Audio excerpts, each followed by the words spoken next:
Hello, calculus, and welcome to 9.5.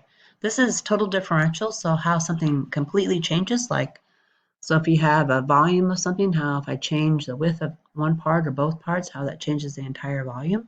So it's total differentials, how things change completely. Make sure you will need a calculator this time, and let's get moving. So we're going to do 2 variables and 3 variables, and we're going to show approximations with this. Okay, total differentials for 2 variables.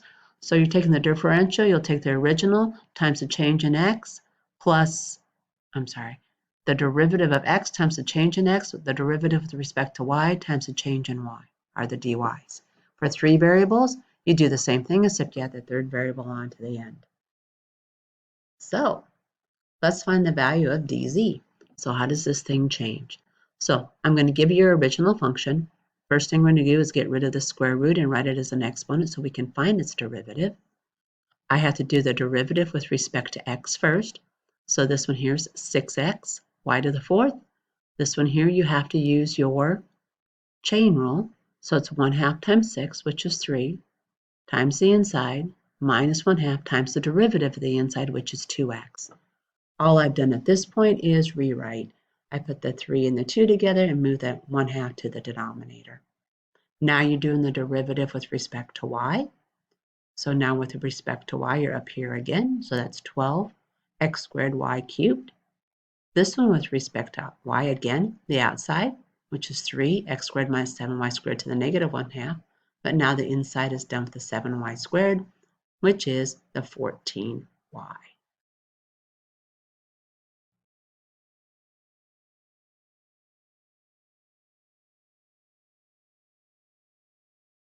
Now we do our math.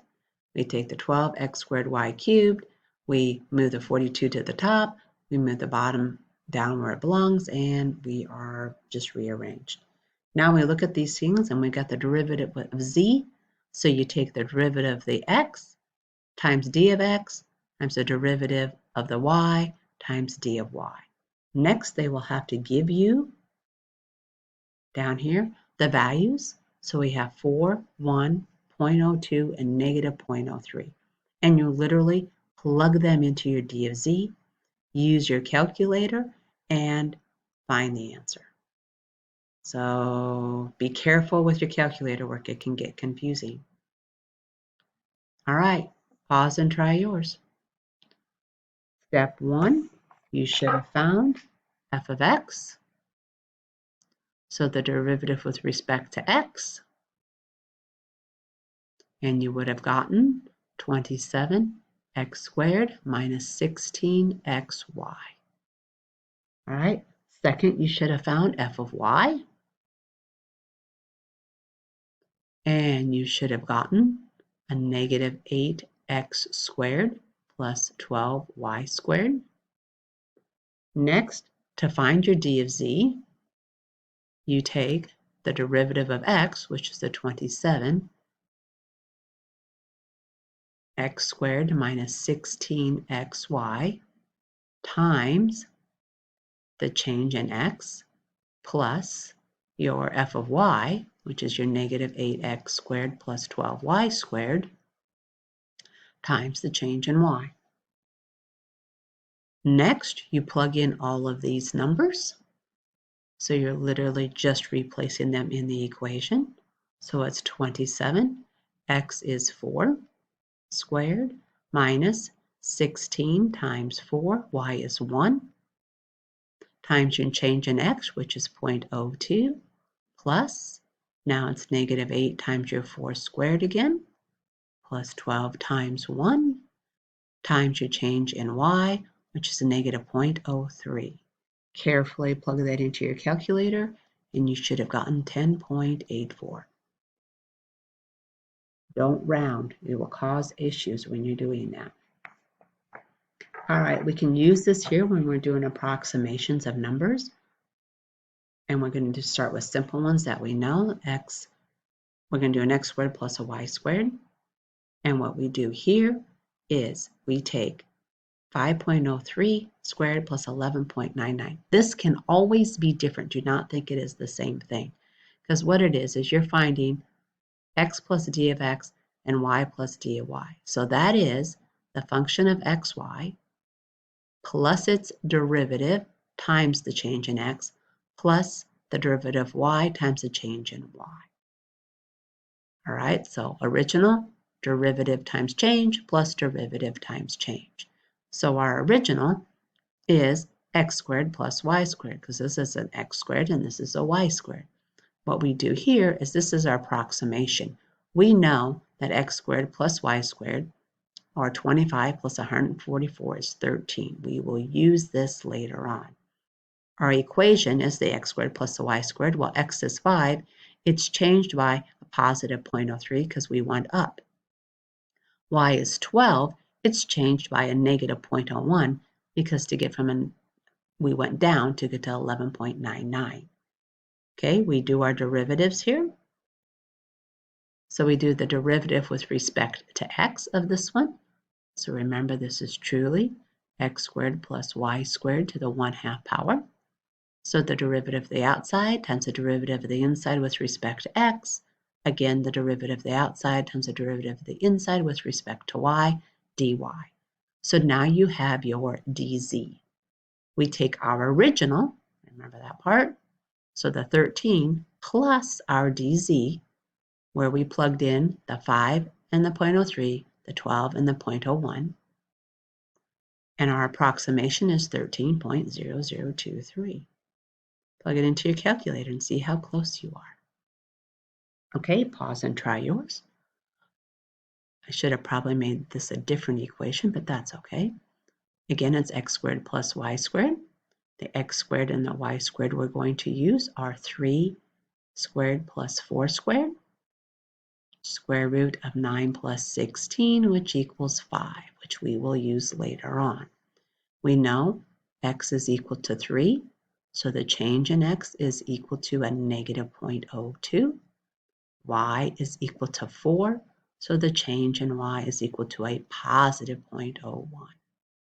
Now we do your derivatives. So the derivative of z is equal to the derivative of our original, which is 1/2 x squared plus y squared to the negative 1/2 times 2x times the change in x, plus, again, the derivative to the negative 1/2 times 2y times the change in y.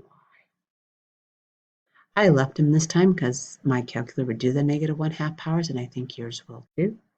So we plug this in, and we have 1/2, 3 squared plus 4 squared, to the negative 1/2 times 2 times 3 times the change in x, which is a negative 0.02, plus 1/2,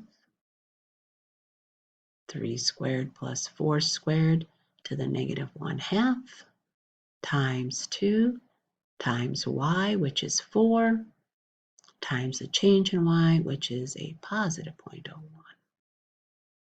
Type it all in your calculator, and I got 0.004. So now you take 5 plus the negative 0.004, and we get approximately 4.996. See how close you are. I hope you did well with that. There's a whole math field devoted to that type of thing.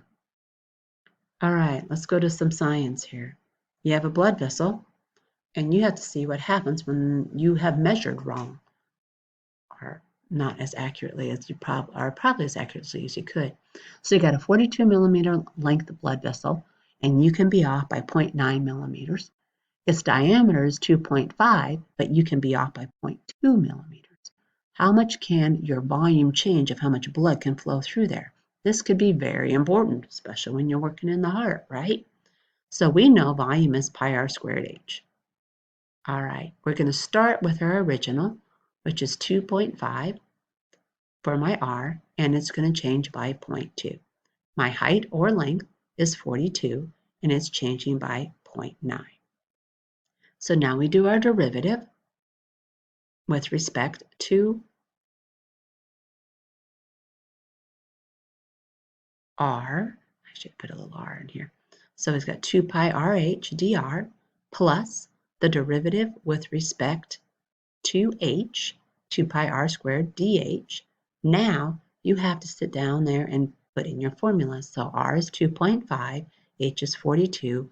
I can be off by 0.2. Again, r is 2.5. I can be off by 0.9. So that's 149.6 millimeters cubed is what your difference can be. Same problem, except now you get 1.4 centimeters and the length is 7 centimeters, and both can be off by 0.15 centimeters. So how far off can you be? So your differential is the same as before. So it's 2 pi RH times the difference in the radius plus pi r squared times the difference in the height. Okay, let's plug in what we know. So that's 2 pi times 14 times 7 times the change, which is 0.15, plus pi times your radius squared, which is 14. Oh shoot, 1.4. Can't read my own writing. Squared times your change in the height, which is also 1.5. Okay, type that all in, and your total change can be 184.7 centimeters cubed. Quite a bit, actually. All right, good luck on your homework. Make sure you post questions on the discussion board if you have any. Talk to you later.